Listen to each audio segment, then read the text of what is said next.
Why, hello, ladies and gentlemen. On today's show, the Padres, you thought they were done? No, Sir AJ Preller. He has not taken one minute atom amount of sleep, basically ever, I'd assume, because he keeps making moves, this time in the form of Michael Wacha agreeing to a deal with the San Diego Padres, hopefully flesh out the back of the rotation. Going to talk about my thoughts on Wacha, whether or not this does help out the rotation, and just the rest of the rotation in general. Ladies and gentlemen, you know what you're listening to. Let's get started. You are Locked On Padres, your daily San Diego Padres podcast. Part of the Locked On Podcast Network, your team every day.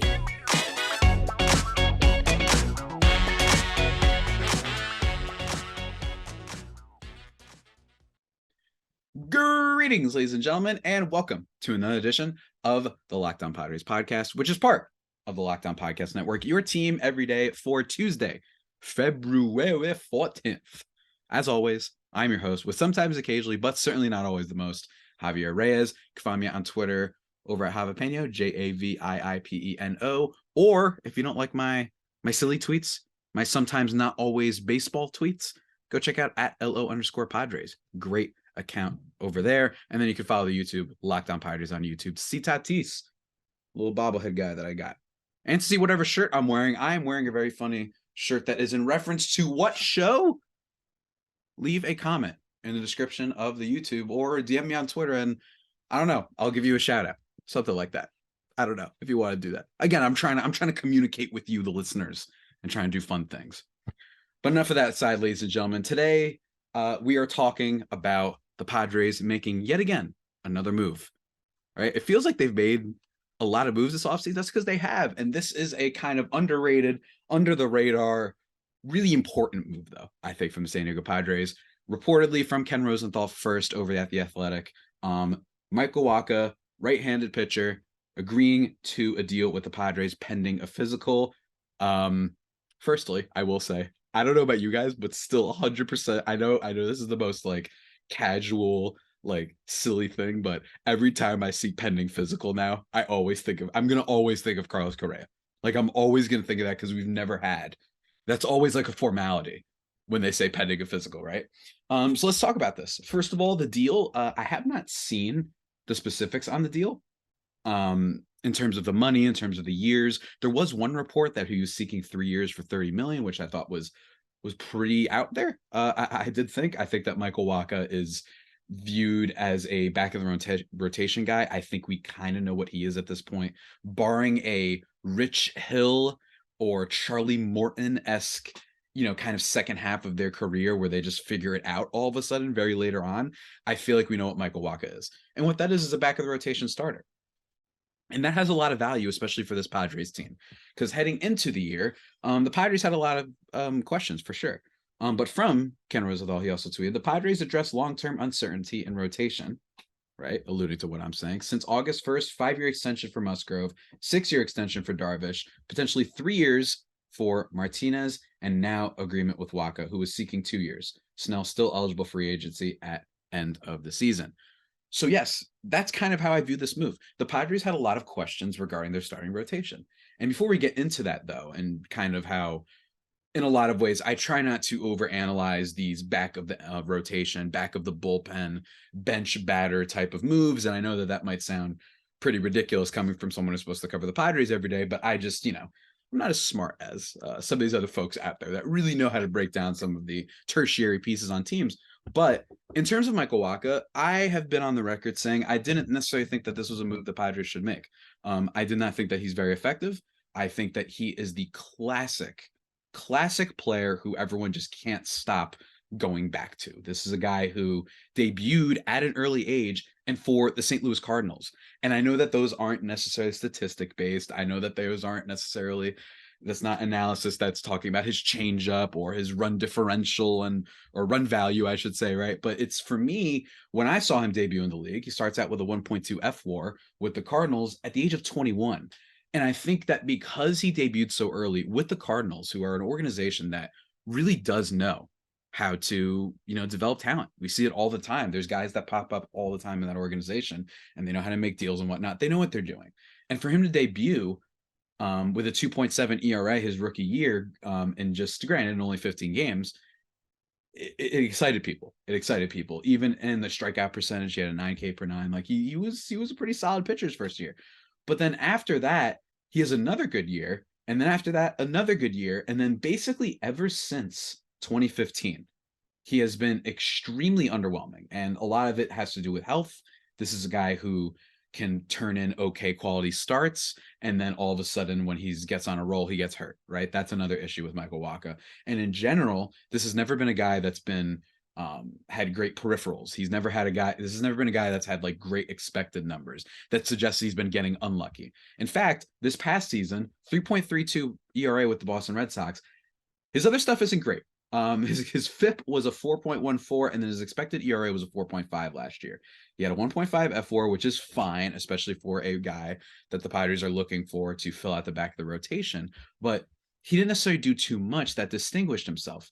I will say, unlike a Nick Martinez or a Seth Lugo, he's definitely a starting pitcher, at least in the sense that he has a good repertoire of variety at the minimum, right? He throws a four-seam fastball 33% of the time, changeup 29.8%, his best pitch probably, cutter 17.2% of the time, sinker at 12.6%, and curveball at 7.4%.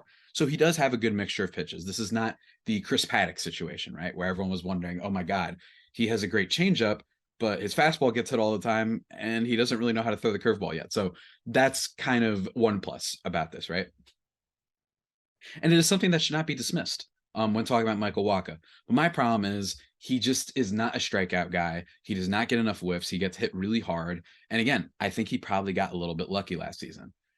That all being said, there's still some things to like about him. I alluded to his changeup, which last year, if I could pull up the statistics right now on that, I believe his changeup last year had a batting average of 170. There we go. 170, an expected batting average of 176. So that's good. His changeup is excellent. Similar to Nick Martinez, another guy the Padres have that throws a bunch of different pitches, but isn't necessarily effective as a starter, despite that amount of that huge repertoire that he has in his holding. But he's still able to at least throw that changeup really well, which is good. And I think that one thing about Wacha that's going to be important, though, is he going to be able to just give you innings? Right? You do not want to be in a situation where the Padres are relying on guys like Jay Groom, on guys like Julio Teheran, on Brett Honeywell later on in the season, the dog days of the summer. And you're just going to be looking at yourself going, oh my God, I can't believe we're starting these guys. We're supposed to be a World Series contender.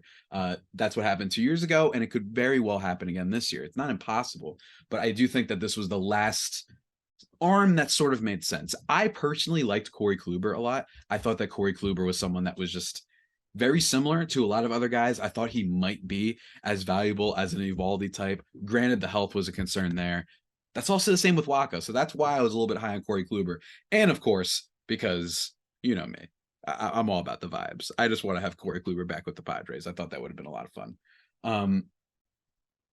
But yeah, to me, Michael Wacha is one of those guys that because of his strong start with the Cardinals, that people have been forever chasing.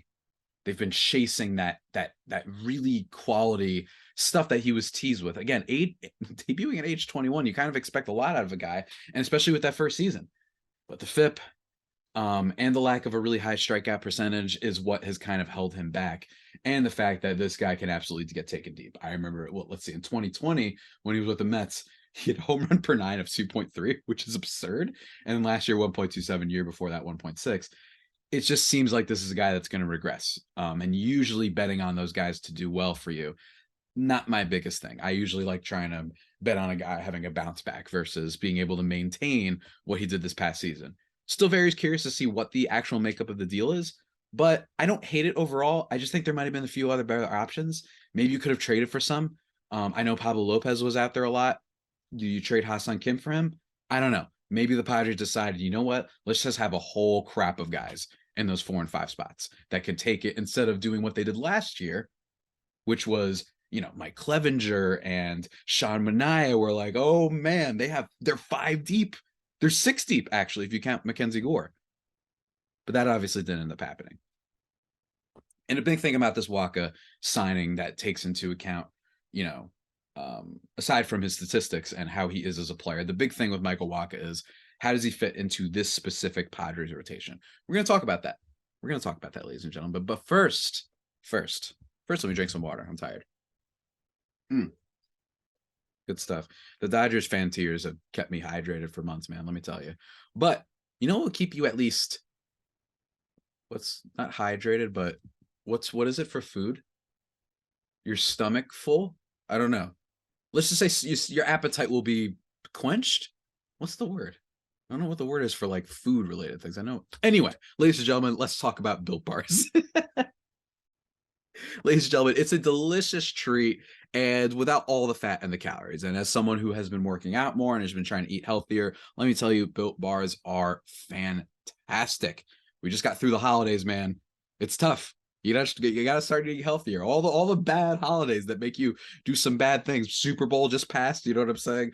Now is the time to, hopefully, if you'd like to, eat a little bit healthier. And what's great about Built Bars is they taste super good. They're covered in 100% chocolate, and they've got a wide variety of flavors like churro, peanut butter brownie, coconut almond, cherry barcia, and they drop little random ones every now and then out there, right? They've got these mound type of ones, or not mounds, I'm sorry. I was thinking of Almond Joy for a second. They've got puffs. They've got all sorts of flavors and stuff, and they taste really good. And get this, only 130 calories and 4 grams of sugar with a whopping 17 like Phillip Rivers grams of protein. And now you don't need to wait around to get a box. They've been taking orders online, but now you can get them at your local Walmart or Sam's Club. That's right, ladies and gentlemen. Head there today. You can get the 13-bar box, the 4-bar box, or you can order online. You can do everything. If you want something that tastes super good, trust me, we've been talking about Built Bar for a long time sponsor of the show. And you want it to also be pretty healthy for you, satiate that sweet tooth of yours, Built Bar is the way to go. Friendly reminder, everybody, Locked On Padres, part of the Locked On Podcast Network, free and available on all platforms. Make sure that you make us your first listen and make the Locked On MLB show your first listen. Sully is a big baseball historian, so go check that out. Does a great job. Locked On MLB prospects, same thing. They got you covered here on the Locked On Network, man. Let's keep talking. About Michael Wacha. Waka. Yeah. Every time I hear Wacha, there's 3 things I think of. I think of the Shakira song. I think of the character from Final Fantasy X. This is such a deep cut, who throws the volleyball at people. And then I think of Pac-Man, doing the Waka Waka thing. I actually went to a barcade this past weekend playing the 4-player Pac-Man. Go check that out if you haven't. With a bunch of friends. It's a blast, guys. It's so much fun. Anyway. In terms of this Michael Wacha signing, you can't view this one in just a vacuum, right? The Padres rotation is 3 very strong, like a 3-headed Hydra at the top. I don't want to say Hydra in the sense that they're the best in the league and that there's no other rotation that can top them, because I'm pretty sure Atlanta's got a good one. New York Mets have a good one. And I actually think the Mets might have the best pitching in baseball. But they do have 3 that you can at least be pretty confident about. That's Joe Musgrove, Yu Darvish, and Blake Snell. But Blake Snell has had a lot of issues staying healthy. And that's a really big piece of this pie. And when you look at projections, when you look at ZiPS projections over at FanGraphs, they're projecting 3.4 FWAR for Musgrove, 2.7 from Blake Snell, and 2.4 from Yu Darvish. I actually think that's a little bit low on some of those guys, but it doesn't matter. Bottom line is those are the 3. But with Blake Snell, the big problem with Snell is going to be, is he going to be able to be consistent throughout a whole season? And is he going to stay healthy? I'm a little bit more concerned about the former point, because he's had now 2 seasons with the Padres where he was absolutely dreadful in the first half and then figured it out at the end. So hopefully he can get back on things sooner rather than later. And we have to hope, because early on in the season, you might see some struggles because of this with the Padres, where it's like, we can't win any games with Blake Snell pitching, and all of a sudden we only have 2 starters that we feel great about. But with Michael Wacha being added to this picture, guys like Jay Groom and Nick Martinez, Pedro Avila, Seth Lugo, what has been told to us is that Seth Lugo and Nick Martinez are the 4 and 5, right? Nick Martinez has shown an exceptional ability to perform well in the bullpen, and big game guy too. I love what he did in the postseason. I think that's a big part of why he got a contract from the Padres. Love his game faith. He's great. but as a starter, less than ideal. It's like a whole 2-run difference. And Seth Lugo, he's never really been a starting pitcher before. He was kind of the lead, one of the faces of the analytical kind of high strikeout reliever movement, if that makes any sense. And that's where he flourished. And now bringing him in as potentially a starter is good news for him, because I imagine he would love to be a starter because he could make more money that way. But I do have questions about that. And I think that the big problem with the Padres rotation wasn't necessarily the guys. We could critique Darvish. We could critique Snell. In my opinion, there's not much to critique about Joe Musgrove. But you could say, hey, hoping that either Martinez or Lugo, like hoping for just one of those guys to be able to fill one of those starting spots, was asking a lot. I thought that the Padres would still be okay because you have some other guys out there. Maybe you make a move at the deadline. Maybe the offense is going to be so rad that it doesn't matter. And more importantly, maybe the bullpen is going to be so good that it doesn't matter. But it was still a question. And I think Wacha, all he has to do is be a one more guy. He just has to be better than a Jay Groom, a Pedro Avila, dare I say, what's his face? Blanking on him. It was really good for the Braves at one point. Julio Teheran, right? Hopefully you don't get in that situation. Hopefully we only see a Julio Teheran or a Jay Groom or a Reese Neer like once or twice this whole year, right? That's kind of what you're hoping for. Brent Honeywell, the other one. Love his name, though. Shout out Brent Honeywell. So that's the big thing with this, and that's really important. So part of me is almost like, I almost couldn't care who the Padres got as their fourth starter. They just clearly showed we need to at least get a guy in there that's at least proven that he can be a starting pitcher, even if he's a little bit up and down, to say the least. At least we know he can be a starting pitcher. At least we know he can give us innings. He's not going to go out there and wipe out the world. But at 30 years old, stranger things have happened. We got Ruben Niebla, the guy who turned Corey Kluber into a Cy Young winner, Danny Salazar, Carlos Carrasco, right? All those guys. Trevor Bauer, once upon a time. We don't have to talk about him.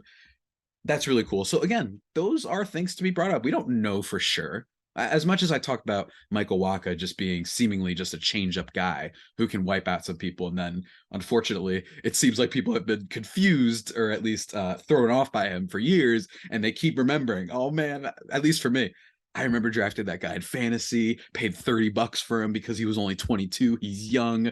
I'm going to have him as a keep for forever or whatever it is, right? Like, I understand that. If you're from that same school of thought as that you have some concerns about Michael Wacha. But I think that the big thing here is now all you have to hope is that a Lugo, a Nick Martinez, perhaps the Padres want to go 6-man. That's something that I don't know if they should do. We'll see how that pans out, depending on how some guys look in spring, how some guys look at just practice that we won't necessarily get to see, what Padres think ship, what management thinks. We'll see. Don't get me wrong. We'll have to see how it pans out. But I do like the idea of the fifth starter on this Padres team. Maybe it's a little bit of a piggyback start. Maybe it's Martinez plus Lugo as that fifth spot. This signing opens up room for more possibilities and asking less from those other guys. That's the big important part here. Now, you don't have to look at my pinned tweet on the Locked On Padres Twitter account, which is like, Adrian Morejon, we need the breakout season, man. And I think Adrian Morejon does have upside, but you don't necessarily want to bank on those things, especially when you're in a division with the Los Angeles Dodgers. And I know that team did not have a huge offseason. I know. And I know that, yes, it is true at some point. We can't just blindly keep saying that they're going to turn Noah Syndergaard back into a high 90s pitcher, that they're going to fix everything, right? I know. But bottom line is you do need a lot to go right in order to beat the Dodgers. And for the Padres, my thing is, man, I'm just so much happier now that we know that we have a 4, or at least we have the possibility of a good 4. And yeah, we're not hoping as much for breakouts. That's the big thing here. I think that would be the kind of the tagline of today's episode. We're not hoping as much for breakouts because of this Michael Wacha signing, where it's just kind of like a jumbled whatever at the 5th spot. And if someone breaks out in spring training and you feel good about him as your 5th starter, or maybe during the regular season, Adrian Morejon breaks out, great. Now Nick Martinez, he can go into the bullpen where he flourishes, and Seth Lugo can go into the bullpen where he flourishes. And then hopefully Drew Pomeranz comes back. That's the dream for the Padres, and that's how they're going to be not just good, but that's how they reach their potential, is if that 5th spot gets figured out, if they have enough depth to carry them for the season, which has been a problem before. Let's also keep in mind that last year they did get a little bit fortunate with some guys. Darvish had a big bounce back year. Snell was phenomenal in the second half.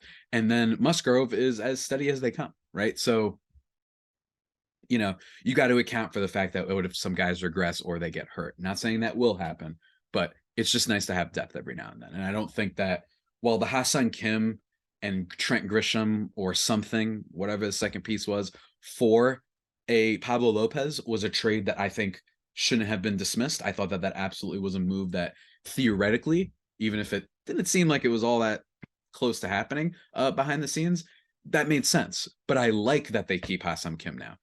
They're kind of, the Padres have a great team, and that's what's so exciting about them. This is so wild that we're at this time where we're not just hoping on random people to be great. Once upon a time, Ha-Seong Kim is the best player on the Padres. No shots at Ha-Seong Kim. An excellent player. I think he's very good. I really do, and I think he has room to grow. But I'm just saying, like, once upon a time, that was the best player on the Padres, or Jake Cronenworth. Very steady, solid players. Now we're all over the place, right? But before we continue, before we end this podcast and talk a little bit about the rest of the Padres rotation, just really quickly how I feel about how they're going to be going through the rest of the season. Guys, let me take a couple of seconds to talk to you about the legendary, the sensational, the exemplary FanDuel. Love FanDuel. The midway point of the NBA season is here, and now is the perfect time to download FanDuel, America's #1 sports book, because new customers get a no sweat first bet up to $1,000. That's bonus bets back if your first bet doesn't win. Just download the FanDuel Sportsbook app. It's safe, secure, and super easy to use. Hey, there's all sorts of things going on right now. Who's going to win MVP? I don't know. It seems like a Doncic thing. I don't know. Is the Kyrie thing going to work out? I'd be careful of that. Is it just going to be, could it be Embiid? Could it be a James Harden? Could it be a Giannis again? Or is it probably going to be Jokic?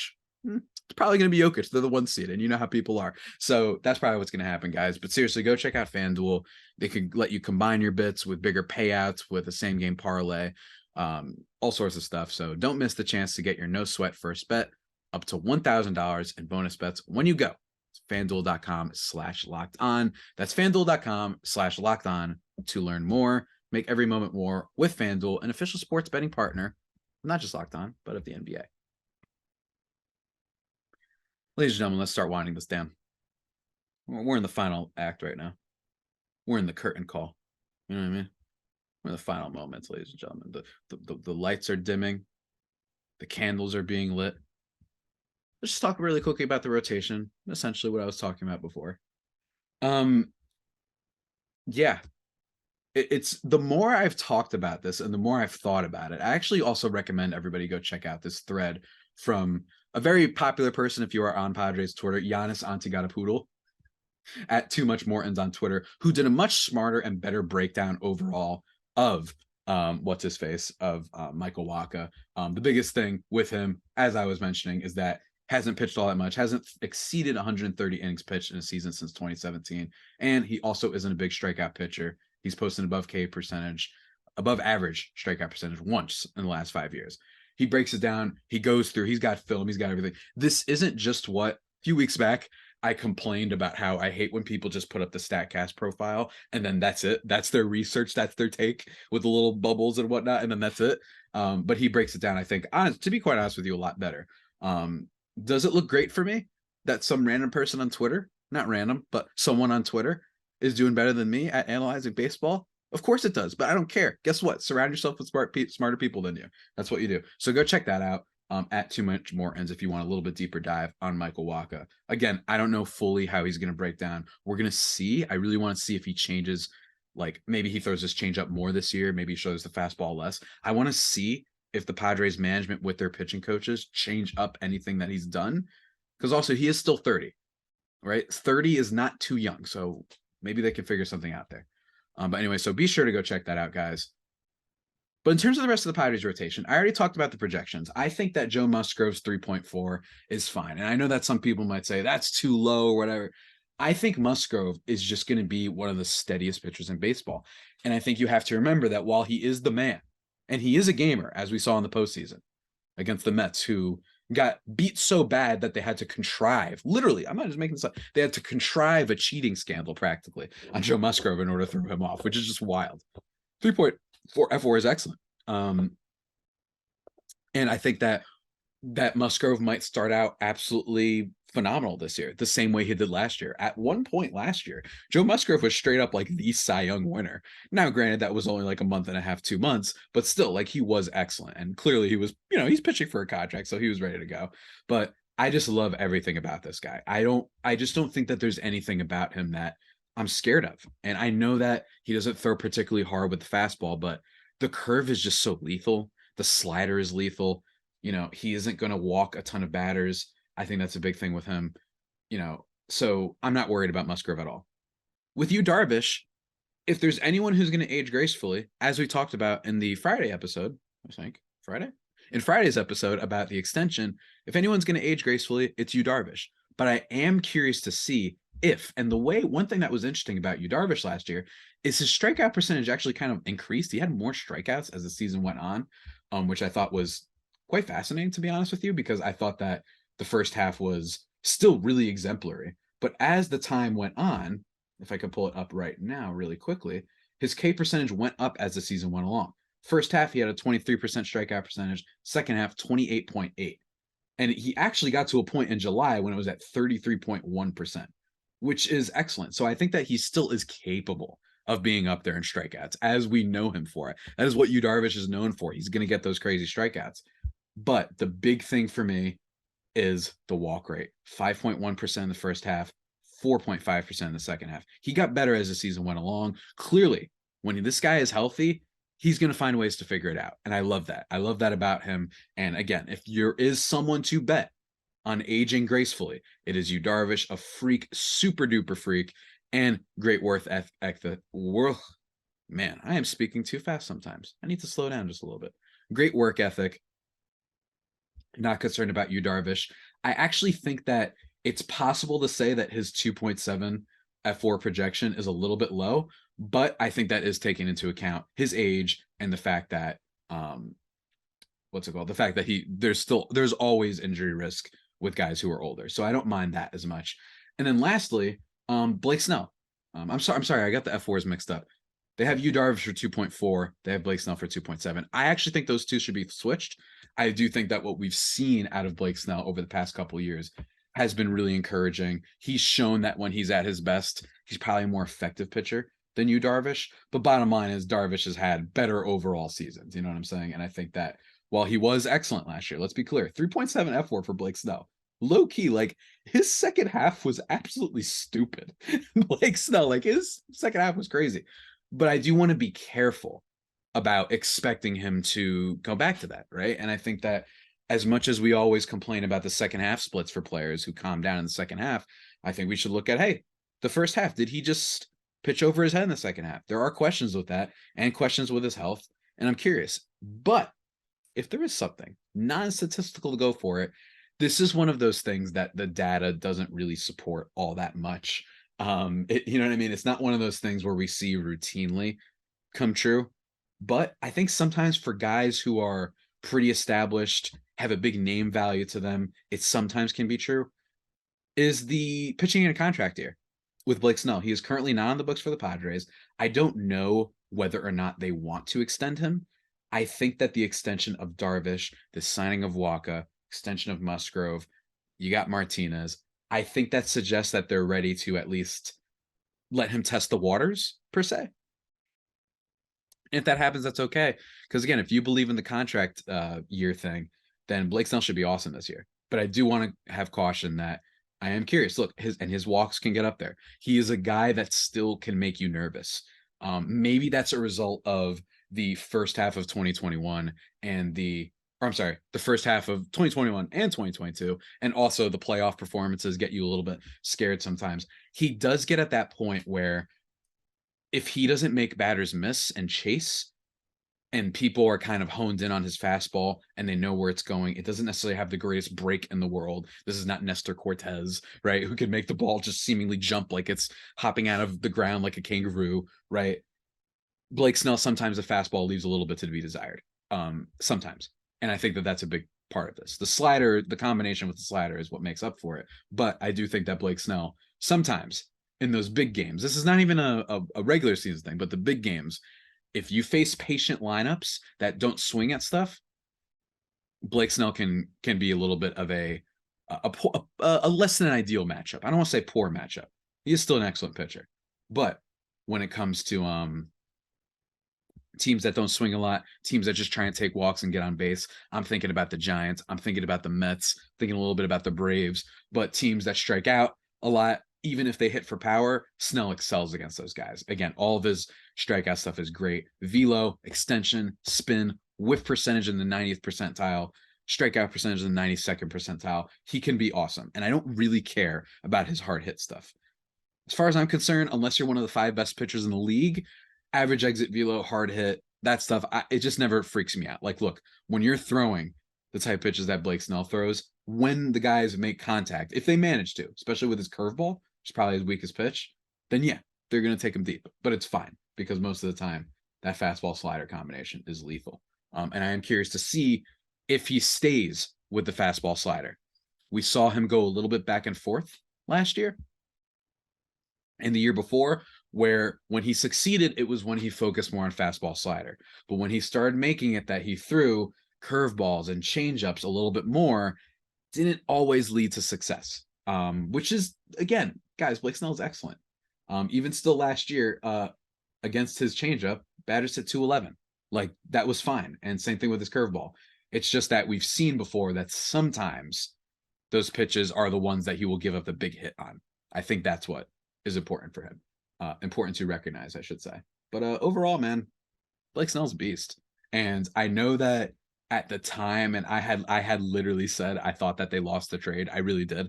I thought that it was like enough is enough. This guy pitched his butt off in the World Series and for the Rays winning that Cy Young, and they sold high on him. But clearly, you know, a lot of people give the Padres crap for just trading or spending a whole lot of money on superstars. Hey, that deal for the Padres does not look nearly all that bad now. And I'm still rooting for him, but Luis Patino has been really hurt and not necessarily a super duper contributor for the Rays, right? So, and I didn't like that they also gave up Wilcox in that deal, just because I didn't understand why you needed to. But hey, everyone who wants to roast Preller and them, look, sometimes you do a little bit too much prospect hugging, and we might be looking at the Padres with an injured, always had some potential Luis Patino instead of Snell, which you kind of know what you're going to get, or at least you have the potential of knowing what you might get, if that makes any sense. So in general, though, guys, I think the Padres rotation is absolutely fine. I really do. I think that we're going to have to see how things shake out. There's going to be a lot of interesting guys for that 5 spot. That's what's really fun. For this season, similar to last year, how we were wondering, all right, is Mackenzie Gore going to be the 5 starter? And he ended up being the 5 starter, and he was excellent. But I want to see if the Padres can have someone who contributes not just for the first half, like Blake Snell did, but for the full season, or at least find guys to contribute on both sides, right? Different one for the first half, different one for the second half. I don't know, but I want to see how that all shakes up. Really excited for Adrian Morejon. I think this feels like his last chance to really prove to us that he's got a lot of talent. I think he does, and I think he can show it. We'll have to see how that goes. Hopefully, we don't see too much of the well-known guys. You know what I mean? Hopefully no Jay Groom, or especially a Tehran or a Brent Honeywell, right? We don't necessarily want to see those guys as much, just because the book might be out on them just a little bit. But yeah, ladies and gentlemen, that about does it for today's edition of Locked On Padres podcast, the only pod that may be better than the Padres themselves. Remember to subscribe to the podcast wherever you get your podcasts from. Remember to follow me on Twitter at Javapeno or at LO_Padres or Locked On Padres on the old YouTube. On tomorrow's podcast, we're going to be talking about Padres offseason. Assuming they don't make any other moves, which I think we're about ready to say they won't. Did they do enough this offseason as a whole?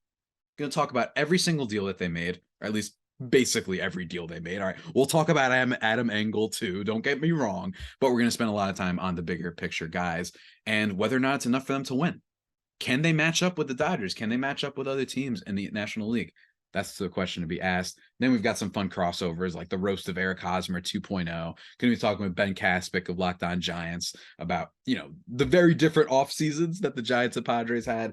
And of course, even the Snide Dog over at Locked On Dodgers. There's a lot of plans, ladies and gentlemen. A lot of plans. So keep it here at Locked On Padres. And with that all being said, stay safe and of course, stay faithful. My Friar Faithful homies, take care.